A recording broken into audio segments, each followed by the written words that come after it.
ಸಿದ್ಧಾರೂಢ ಕಥಾಮೃತದ 34ನೆಯ ಅಧ್ಯಾಯ. 34ನೆಯ ಅಧ್ಯಾಯದ ಪುರದಲ್ಲಿ ಶ್ರೀ ಗ್ರಂಥ ಮಹಾತ್ಮೆ, ಶ್ರೀ ಗಣೇಶಾಯ ನಮಃ, ಶ್ರೀ ಗುರು ಸಿದ್ಧಾರೂಢಾಯ ನಮಃ.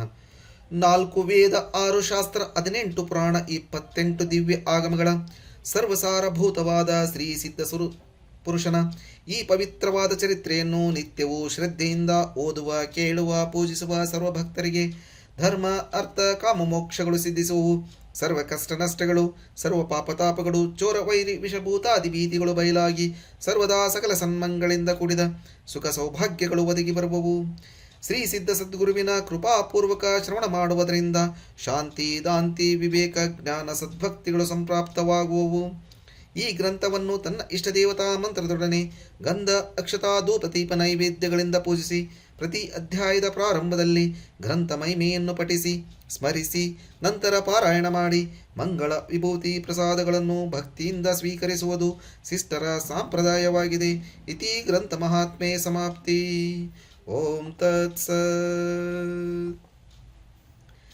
ಸಕಲ ದೇವರ ದೇವನು ನೀ, ನಿಖಿಲ ಯೋಗಿಗಳಿರನು, ನಿಖಿಲ ಭೂತಾದಿಗಳ ಬಾಧೆಯ ಸೇವೆಯಿಂದಲೇ ಕಳೆವನು. ಪ್ರೀತಿಯಂ ನೈವೇದ್ಯವನು ನಿಜ ಭಕ್ತನಿಂ ಸ್ವೀಕರಿಸುವೆ, ಆತ್ಮಹತ್ಯೋದ್ಭುಕ್ತವಾದವನಿಚ್ಛೆಯನ್ನೊಲಿದೀಯುವಿ, ಇಚ್ಛೆಯನ್ನೊಲಿದೀಯುವಿ, ಇಚ್ಛೆಯನ್ನೊಲಿದೀಯುವಿ. ಶ್ರೀ ಸಿದ್ಧಾರೂಢ ಭಗವಂತನೇ, ಎಲ್ಲ ಪ್ರಾಣಿಗಳ ಮೇಲೆ ನಿನ್ನ ಸತ್ತಾ ಇರುವುದು. ನಿನ್ನ ಸಗುಣ ರೂಪವನ್ನು ನೋಡಿದ ಮಾತ್ರದಿಂದ ಸಂಸಾರದ ಮಮತೆ ಎಲ್ಲ ಓಡಿ ಹೋಗುತ್ತದೆ. ಎಲ್ಲಿವರೆಗೆ ನಿನ್ನ ಚರಣಗಳನ್ನು ಕಾಣಲಿಲ್ಲ ಅಲ್ಲಿ ತನಕ ಸಂಸಾರವು ಬಹಳ ಕಠಿಣ ಅನಿಸುತ್ತದೆ. ನಿನ್ನ ಚರಣಗಳನ್ನು ಹೊಂದಿದ ಬಳಿಕ ಸಂಸಾರವನ್ನು ಯಾರು ಗಣನೆಗೆ ತರುವರು? ಒಮ್ಮೆ ಅಮೃತಪಾನ ಮಾಡಿದ ಮೇಲೆ ಮತ್ತೆ ಗಂಜಿ ಕುಡಿಯಬೇಕೆಂದು ಯಾರು ಇಚ್ಛಿಸುವರು? ಹಾಗೆಯೇ ಆನಂದಜನಕನಾಗಿರುವ ನಿನ್ನ ಪಾದಗಳನ್ನು ಯಾವಾತನು ಹೊಂದುವನು ಆತನು ಪುನಃ ಸಂಸಾರವನ್ನು ಇಚ್ಛಿಸರನು. ಸಂಸಾರವೆಂಬುದು ದುಃಖ ಸಾಗರವೇ ಆಗಿರುವುದು. ಅದರೊಳಗೆ ಇದ್ದುಕೊಂಡು ಯಾವ ಮನುಷ್ಯನು ಸುಖ ಭೋಗಿಸುವನೆಂದು ತಿಳಿಯುವನು ಅವನಿಗೆ ಪಾಮರನ್ಯತಕ್ಕದ್ದು. ವ್ಯರ್ಥವಾಗಿ ಆತನು ಸಂಸಾರದ ಭಾರವನ್ನು ಹೊರುತ್ತಿರುವನು. ಎಲ್ಲ ಶಾಸ್ತ್ರ ಪ್ರಾಣತಿಗಳು ಹೇಳುತ್ತವೆ ಮತ್ತು ಪ್ರತಿಯೊಂದು ಪ್ರಾಣಿಯು ಅನುಭವದಿಂದ ತಿಳಿಯುತ್ತದೆ. ಅದೇನೆಂದರೆ ಜ್ಞಾನಿಯೊಬ್ಬನ ಹೊರತು ಇತರರು ಸಂಸಾರದಲ್ಲಿದ್ದು ಸುಖ ಅನುಭವಿಸಲಿಲ್ಲ ಎಂದು. ಹಾಗೆಯೇ ಇಲ್ಲವೇ ಇಲ್ಲ.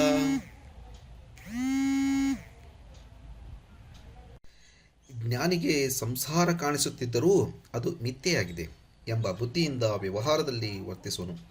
ನಾಟಕದೊಳಗೆ ವೇಷಧಾರಿಯು ಹೇಗೆ ನಟಿಸುವನು ಅದೇ ಪ್ರಕಾರ ಜ್ಞಾನಿಯು ಸಂಸಾರ ಮಾಡುತ್ತಿರುವನು. ಆತನ ಬುದ್ಧಿಯೊಳಗೆ ರಾಗದ್ವೇಷಗಳಿಲ್ಲದ್ದರಿಂದ ಚಿತ್ರಪಟ ಸಮಾನವಾಗಿ ಈ ಜಗತ್ತನ್ನು ನೋಡುತ್ತಿದ್ದಾನೆ. ಕರ್ಮ ಮಾಡುತ್ತಿದ್ದರೂ ಆತನಿಗೆ ಲೇಷ ಮಾತ್ರವೂ ಕರ್ತೃತ್ವ ಭಾವವಿಲ್ಲದೆ ಆತನ ಮೋಹವೆಲ್ಲ ನಿಶೇಷವಾಗಿ ಹೋಗಿರುತ್ತದೆ. ಸಂಸಾರದಲ್ಲಿ ಮೋಹವೇ ಎಲ್ಲ ದುಃಖಕ್ಕೆ ಮೂಲವಾಗಿರುವುದು. ಅದರ ನಾಶದಿಂದ ಸಂಸಾರವು ಸುಖಮಯವಾಗಿರುವುದು.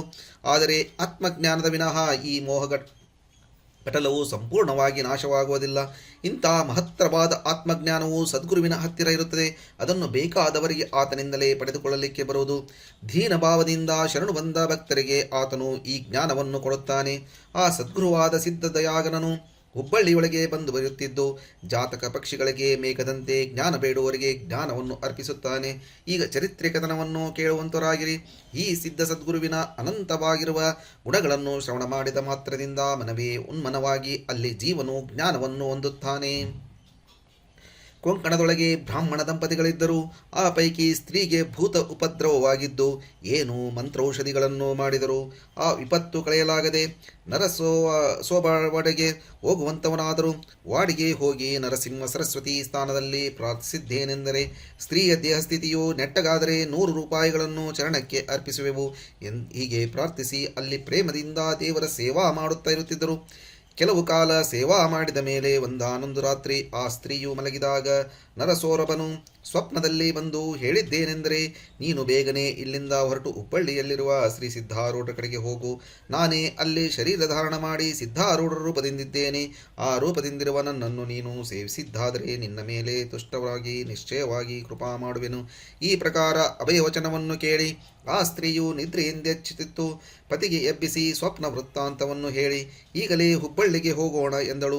ನರಸೋಬನಿಗೆ ನಮಸ್ಕರಿಸಿ ಆ ದಂಪತಿಗಳು ಹುಬ್ಬಳ್ಳಿಗೆ ಬಂದು ಸಿದ್ಧಾರೂಢರನ್ನು ಕಂಡು ಅತ್ಯಂತ ಪ್ರೇಮಯುಕ್ತರಾಗಿ ಅವರ ಪಾದಕ್ಕೆ ಬಿದ್ದು ತಮ್ಮ ವೃತ್ತಾಂತವನ್ನೆಲ್ಲ ನಿವೇದಿಸಿ, ಸ್ತ್ರೀಯು ಅನ್ನುತ್ತಾಳೆ, ನನ್ನ ರೋಗ ನಿವಾರಣಾರ್ಥ ನರಸೋಬನು ನಿನ್ನ ಪಾದಕ್ಕೆ ನನ್ನನ್ನು ಕಳುಹಿಸಿರುವನು. ನಿಮ್ಮ ಕೃಪೆಯಿಂದ ನಾವು ಕೃತಾರ್ಥರಾಗುವೆವು. ಈ ವಚನವನ್ನು ಕೇಳಿ ಸಿದ್ಧ ಸದ್ಗುರುಗಳು, ಇಲ್ಲಿಯೇ ಇದ್ದು ನೀವು ನಿತ್ಯದಲ್ಲಿಯೂ ಭಜನೆ ಮಾಡುತ್ತಿದ್ದರೆ ಮನಸ್ಸು ಸಮಾಧಾನ ಹೊಂದಿ ಎಲ್ಲ ಪೀಡೆ ನಿವಾರಣೆಯಾಗುವುದು ಎಂದು ಹೇಳಿದ ವಾಕ್ಯವನ್ನು ಕೇಳಿ ಅವರ ಆಜ್ಞೆಯಂತೆ ಆ ದಂಪತಿಗಳು ನಿತ್ಯ ಭಜನಾನಂದವನ್ನು ಅನುಭವಿಸುತ್ತಾ ಪ್ರೇಮದಿಂದ ಇತರ ಗುರು ಸೇವಾದಿಗಳನ್ನು ಮಾಡುತ್ತಾ ಇದ್ದರು. ಇದರಿಂದ ಅವರ ಚಿಕಿತ್ಸೆ ಬಹಳ ಸಮಾಧಾನವಾಯಿತು. ಅದರ ಮೇಲೆ ಮಹಾತ್ಮರ ಪವಿತ್ರವಾದ ಸನ್ನಿಧಿ, ಇದರಿಂದ ಸರ್ವ ಮಾನಸಿಕ ವ್ಯತೆಯು ನಾಶ ಹೊಂದುವುದು. ಶ್ರವಣದಿಂದ ದೇಹ ಬುದ್ಧಿಯು ನಿರಸನವಾಗಿ ಅವರ ಚಿತ್ತವು ಶುದ್ಧಿಯನ್ನು ಹೊಂದಿತು. ಸ್ತ್ರೀಭೂತ ಬಾಧೆಯೂ ಸಹ ನಿಶೇಷವಾಗಿ ಹೋಯಿತು ಮತ್ತು ಅವರು ಬಹಳ ಆನಂದಯುಕ್ತರಾದರು. ಸಿದ್ಧಚರಣಗಳಿಗೆ ನಮನ ಮಾಡಿ ಆ ಸ್ತ್ರೀ ಎನ್ನುತ್ತಾಳೆ, ಹೇ ದಯಾಳುವಾದ ಸಿದ್ಧನಾಥನೇ, ನಿನ್ನ ಕೃಪೆಯಿಂದ ಸರ್ವವ್ಯತೆ ನಾಶವಾಯಿತು.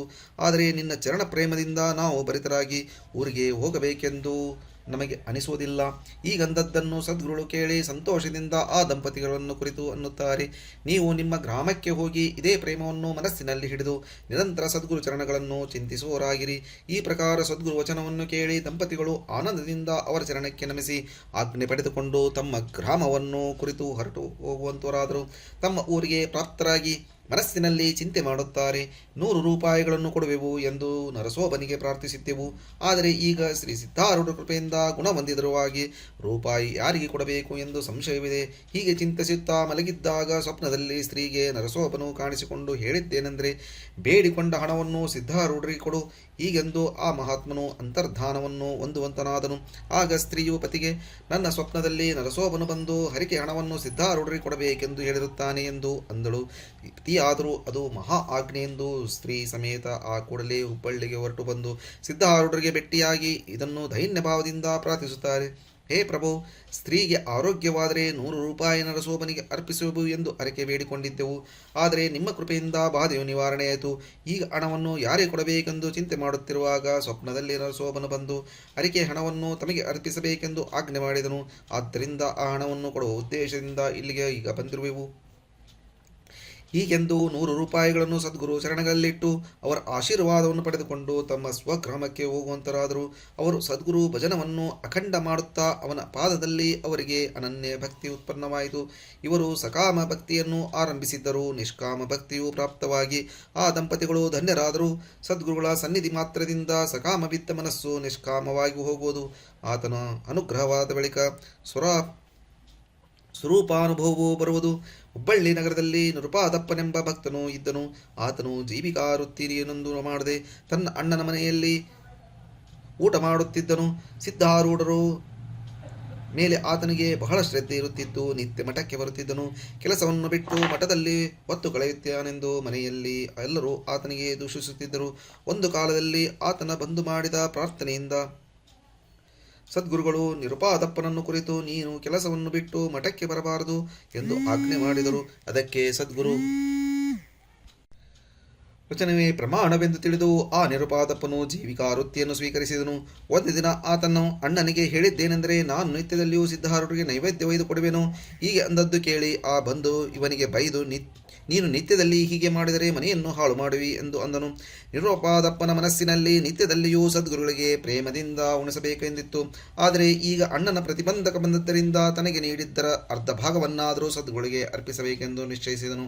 ಹೀಗೆ ನಿಶ್ಚಯವನ್ನು ಮಾಡಿ ನಿತ್ಯ ತಾನು ಊಟಕ್ಕೆ ಕುಳಿತಿರುವಾಗ ತನಗೆ ನೀಡಿದ್ದರ ಅರ್ಧ ಭಾಗವನ್ನು ಗುಪ್ತ ಮಾಡಿ ಇಟ್ಟು ಭೋಜನಾನಂತರ ಆ ಅನ್ನವನ್ನು ತೆಗೆದುಕೊಂಡು ಸಿದ್ಧಾಶ್ರಮಕ್ಕೆ ಓಡುತ್ತಾ ಮಠದ ಒಳಗೆ ಬದನ್ನು ತೆಗೆದುಕೊಂಡು ಹೋಗಿ ಸದ್ಗುರುಗಳಿಗೆ ಅರ್ಪಿಸುವನು. ಆತನ ಆ ಪ್ರೇಮದ ಅನ್ನದೊಳಗಿಂದ 4 ಗ್ರಾಸಗಳನ್ನು ಸದ್ಗುರುಗಳು ಸೇವಿಸಿ ಬಹಳ ಆನಂದ ಪಡುತ್ತಿದ್ದರು. ಒಮ್ಮೆ ನಿರುಪಾದಪ್ಪನ ಅಣ್ಣನು ಸದ್ಗುರುಗಳಿಗೆ ಭೇಟಿಯಾದಾಗ ಸಿದ್ಧರು ಆತನನ್ನು ಕುರಿತು, ನೀನು ನಿತ್ಯ ಮಠಕ್ಕೆ ಯಾತಕ್ಕೆ ನೈವೇದ್ಯವನ್ನು ಕಳುಹಿಸುತ್ತಿ? ಮನೆಯಲ್ಲಿರುವ ಮೂರ್ತಿಗೆ ನೈವೇದ್ಯ ತೋರಿಸಬೇಕು ಎಂದು ಅಂದದ್ದು ಕೇಳಿ ಆತನು, ನಾನು ಮಠಕ್ಕೆ ನೈವೇದ್ಯ ಎಂದೂ ಕಳುಹಿಸಿಲ್ಲ. ಎಂದು ಅಂದನು. ಆಗ ಸದ್ಗುರುಗಳು, ನಿನ್ನ ತಮ್ಮ ನಿರುಪಾದಪ್ಪನು ನಿತ್ಯ ಅನ್ನ ತೆಗೆದುಕೊಂಡು ಬರುತ್ತಾನೆ ಎಂದರು. ಆಗ ಆತನು ಮನೆಗೆ ಹೋಗಿ ನಿರುಪಾದನಿಗೆ, ನಾಳಿನಿಂದ ನೀನು ಮಠಕ್ಕೆ ನೈವೇದ್ಯ ಒಯ್ದರೆ ನಿನಗೆ ಸದ್ಗುರು ಆಣೆ ಇರುವುದು, ನೈವೇದ್ಯ ಒಯ್ಯಬಾರದು ಎಂದು ಹೇಳಿದರು. ನಿರುಪಾದನು ಬಹಳ ಭೋಳೆ ಸ್ವಭಾವದವನಿದ್ದು ಕಪಟವೇನೆಂದು ಆತನಿಗೆ ತಿಳಿಯುತ್ತಿದ್ದಿಲ್ಲ. ಆತನು ಅಣ್ಣನನ್ನು ಕುರಿತು, ನನಗೆ ನೀಡಿದರೊಳಗಿಂದ ನಾನು ಅರ್ಧ ಭಾಗವನ್ನು ಸದ್ಗುರುಗಳಿಗೆ ಅರ್ಪಿಸುತ್ತಿದ್ದೆ ಎಂದು ಅಂದದ್ದು ಕೇಳಿ ಅಣ್ಣನು, ಹಾಗಾದರೆ ನೀನು ಹೆಚ್ಚಿಗೆ ನೀಡಿಸಿಕೊಂಡು ಉಣ್ಣುತ್ತಿದ್ದಿ ಎಂದು ಆತನಿಗೆ ಹೇಳಿದ್ದನ್ನು ಕೇಳಿ ನಿರುಪಾದಪ್ಪನು ಅತ್ಯಂತ